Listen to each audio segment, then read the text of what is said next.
In the last century before the Common Era, the Roman Republic was ready to tear itself apart. The Republic was gripped by civil war, as those who supported the rights of the plebs, known as populares, tried to wrest the Republic from the hands of the optimates, who sought to protect the privileges of the aristocracy. The battle was not going well for the populares. Plebs had lost most of their political power, and their leaders had been rounded up and slaughtered. Defeated in the field, oppressed on all sides, and politically powerless, the plebs of Rome were desperate for a savior. The first object of their hope was Gnaeus Pompeius, known today as Pompey Magnus, or Pompey the Great. His name was well earned. Pompey was from a pleb family. His father was the first in his family to serve as consul under the dreadful Sulla. Despite his lowly origins, Pompey was acclaimed as one of Rome's greatest generals. Everywhere he went, he brought victory. He'd won campaigns in Sicily, Africa, Spain, and Syria, and even cleared the pirates from the seas. These achievements led to Pompey being elected consul in 89 BCE. If the plebs were hoping Pompey would use his newfound authority to restore their political rights, they were sadly mistaken. Pompey was a conservative at heart. He had worked very hard to join the upper class, and he was as jealous of its privileges as any ancient patrician family. Pompey might intimidate the Senate now and again with the threat of his legions, but he had no real interest in undermining the upper class now that he was a part of it. Instead of giving the plebs real political power, Pompey gave them presents. Every time Pompey came back from campaign, he showered the plebs with gifts. He threw festivals, financed feasts, and even handed out money. This kept the plebs content temporarily, despite their lack of rights and political power. This practice proved so effective that it survived long after the Republic had fallen. Buying off the plebs with presents and festivals became so prevalent in the Roman Empire that a century later, the playwright Juvenal would complain that the people, who once handed out military commands, public offices, legions, everything, now restrain themselves in the anxious hope of being handed bread and circuses. Pompey had proven that you didn't need to actually help the plebs to gain their support. You just had to buy them. He'd also demonstrated that a victorious general with an army at his back could cow the Roman aristocracy. As Pompey was reaching the height of his power, an aristocrat named Gaius Julius Caesar started making waves in the Roman political scene. Unlike Pompey, Caesar was from an ancient patrician family, but he was also the nephew of Gaius Marius, the leader of the populares, whereas Pompey had been fighting on the side of the optimates. In many ways, both men were trying to be a part of both worlds. Pompey was a pleb fighting for the aristocracy, and Caesar was an aristocrat fighting for the plebs. Despite their different origins, both of these men tried to straddle the growing gap between the two classes. And they both used the same strategies to get what they wanted, appeasing the populace with presents, while intimidating the aristocracy with soldiers. Recognizing this kinship, Caesar formed an unofficial alliance with Pompey, by marrying his daughter Julia to the aging general. With this marriage, Caesar elevated Pompey to the senatorial class, and cemented their alliance. Caesar persuaded Pompey to include a senator named Crassus into their scheming. Crassus had earned some fame putting down the slave rebellion led by Spartacus, but his most notable achievement was that he was the richest man in Rome, perhaps the richest man in all of human history. These three came together to form the first triumvirate, an alliance between Julius Caesar, Pompey Magnus, and Marcus Licinius Crassus. Of these three, Caesar was the least powerful.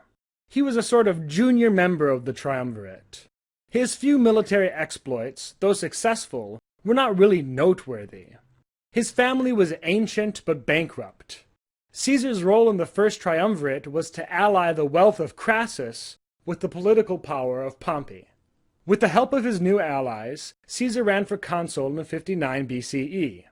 Once Caesar was in office, the three men worked together to redistribute public lands to plebs and veterans. This move may have been motivated by sympathy, political maneuvering, or even simple economics. Whatever the reason behind this legislation, it earned Caesar and his allies the devotion of many plebs and veterans. When Caesar's term as consul was up, he headed to Gaul to do some conquering. When his term ran out, he persuaded Pompey and Crassus to give him 5 more years, for more conquering. When these 5 years ran out, the Senate recalled Caesar to Rome, but he stayed in Gaul for still more conquering, until he'd conquered all of Gaul, and made himself fabulously wealthy and popular in the process. While Caesar was out conquering Gaul, things were turning sour back at Rome. Caesar's daughter Julia died. Without her marriage to Pompey, the triumvirate was on shaky ground. The next year, Crassus died in battle in Parthia.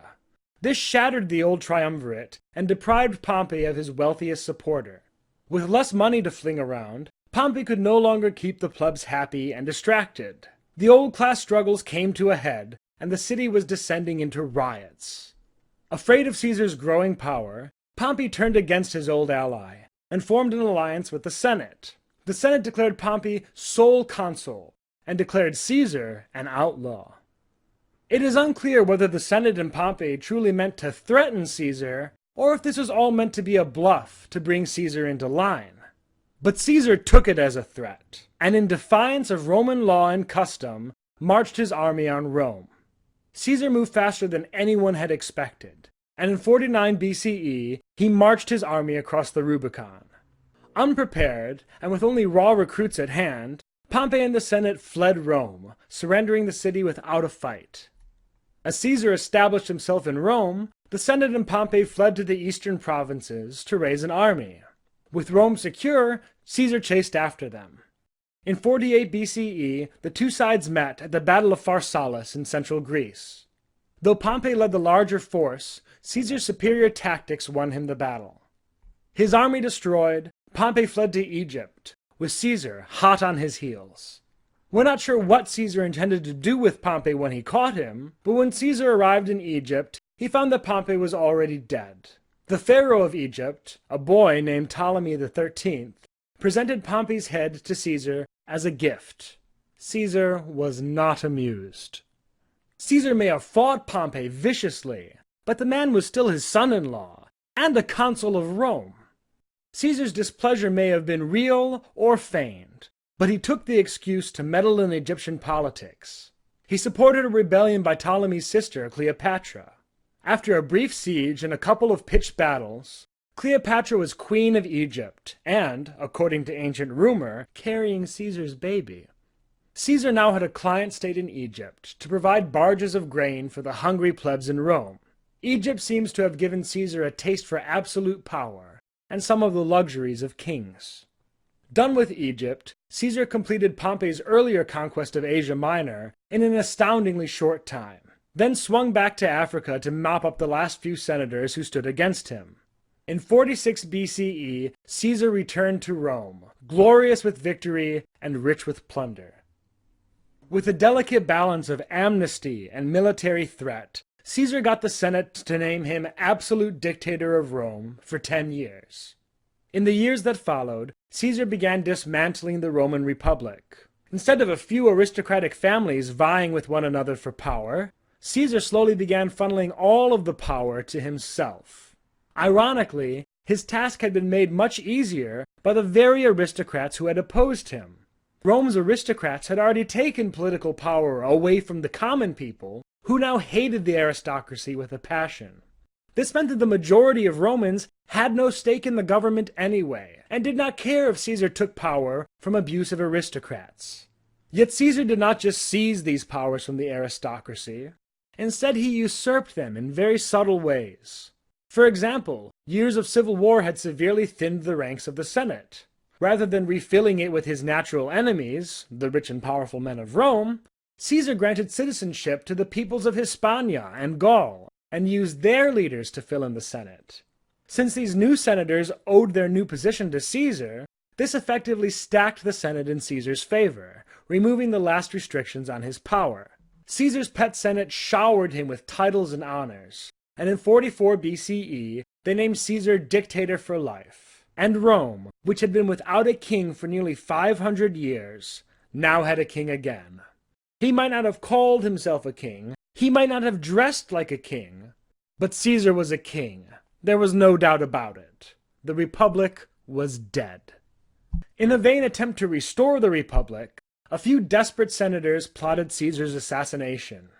The coup was led by Marcus Junius Brutus, who was, on the one hand, a close friend of Caesar's, but on the other hand, a direct descendant of Lucius Junius Brutus, who had overthrown the last king of Rome 5 centuries earlier.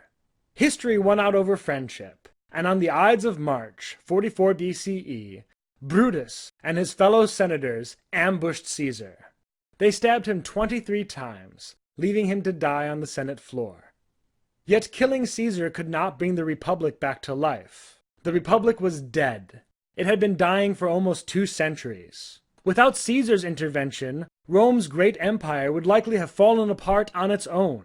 By taking power from squabbling aristocrats and establishing himself as a sole ruler, Caesar placed Rome on a more stable foundation, allowing the Roman Empire to prosper and grow for centuries more.